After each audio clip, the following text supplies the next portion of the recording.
স্বাগত জানাচ্ছি প্রিয় ইউটিউব ভিউয়ারদের। কৃষি গুচ্ছের ভর্তি পরীক্ষা 24শে সেপ্টেম্বর এবং কৃষি গুচ্ছের অর্থাৎ কৃষি যে সকল বিশ্ববিদ্যালয়গুলো রয়েছে এবং সেগুলো সম্মিলিতভাবে আমরা গত বছর দেখেছি একত্রে পরীক্ষা হয়েছে এবং এবারও সেই বিশ্ববিদ্যালয়গুলো একীভূত হয়ে গুচ্ছ পদ্ধতিতে তাদের স্নাতক সম্মান ভর্তি পরীক্ষা হবে এবং এই সংক্রান্ত কি কি তথ্য দেয়া আছে এবং সেগুলো আমরা একটু দেখার চেষ্টা করি।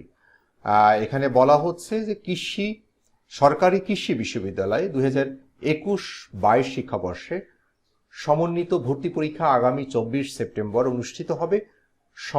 সম্প্রতি অনুষ্ঠিত কৃষি গুচ্ছের সভায় এই তারিখ চূড়ান্ত করা হয়।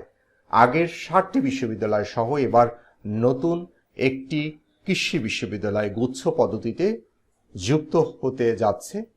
সেই হিসাবে মোট 8টি বিশ্ববিদ্যালয় নিয়ে অনুষ্ঠিত হতে যাচ্ছে এবারের কৃষি গুচ্ছ ভর্তি পরীক্ষা। গতকাল বুধবার 27 এপ্রিল বিষয়টি নিশ্চিত করেছেন শেরেবাংলা কৃষি বিশ্ববিদ্যালয়ের রেজিস্ট্রার শেখ রেজাউল করিম।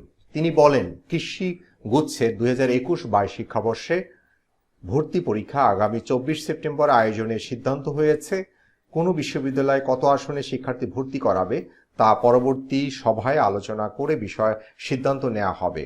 গুচ্ছের নেতৃত্ব নির্বাচনের পদ্ধতি সম্পর্কে শেরেবাংলা কৃষি বিশ্ববিদ্যালয়ের উপাচার্য অধ্যাপক ডক্টর মোহাম্মদ শহীদুর রশিদ ভুইয়া বলেন, কৃষি গুচ্ছভুক্ত বিশ্ববিদ্যালয়গুলো প্রতিষ্ঠার ক্রমানুসারে এ দায়িত্ব প্রদান করা হয়ে থাকে এবং সেই হিসাবে এবছর শেরেবাংলা কৃষি বিশ্ববিদ্যালয় গুচ্ছের দায়িত্ব পালন করবে এবং নিয়ম অনুযায়ী আগামী গুচ্ছ ভর্তি পরীক্ষা অন্য একটি বিশ্ববিদ্যালয় পরিচালনা করবে বলে জানান তিনি।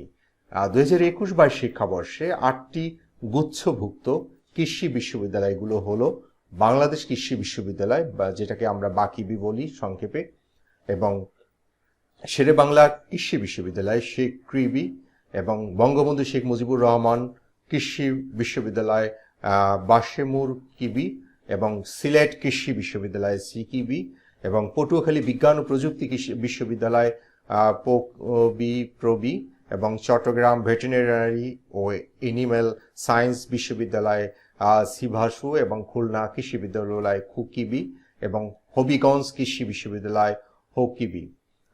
তাহলে এই সংক্রান্ত আরো তথ্য পেলে আমরা আমাদের সঙ্গে সঙ্গে ইউটিউব চ্যানেলে জানিয়ে দিব। সবাই ভালো থাকবেন, সুস্থ থাকবেন। আল্লাহ হাফেজ।